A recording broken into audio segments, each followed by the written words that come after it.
Why did the 1968 election have a credibility gap? Imagine living through a time when what you hear from the government doesn't match what you see happening around you. That was the reality in 1968. The election that year was shaped by a big trust issue. People didn't believe the government's words about the Vietnam War anymore.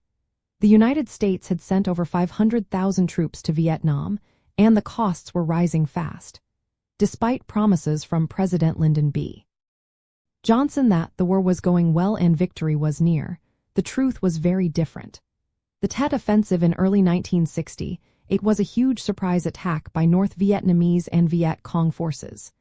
It was a massive coordinated strike that shocked the American public.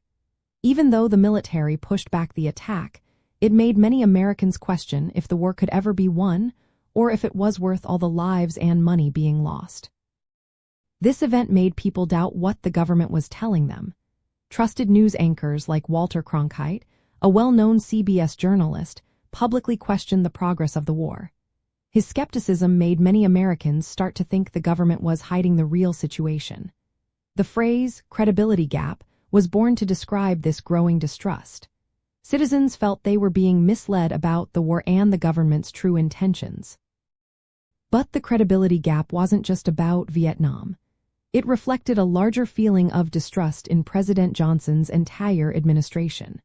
People were upset about civil rights issues, law and order, and how the government handled money. Johnson decided not to run for re-election in 1968, partly because of this loss of trust and the political chaos caused by the war. In the election, this distrust played a big role. Vice President Hubert Humphrey, Johnson's chosen successor, struggled to distance himself from the unpopular war. Meanwhile, Richard Nixon promised to bring honesty back to politics and end the Vietnam conflict. Voters wanted leaders they could trust again, and that desire for transparency influenced their choices. Looking back at the 1960s, the credibility gap shows how Americans' hopes for peace and progress clashed with the harsh realities of war and political lies. It was a time when people started demanding truth from their leaders, and that demand changed the political scene forever.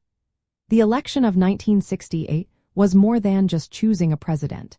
It was about restoring faith in government and facing the societal upheavals of the era.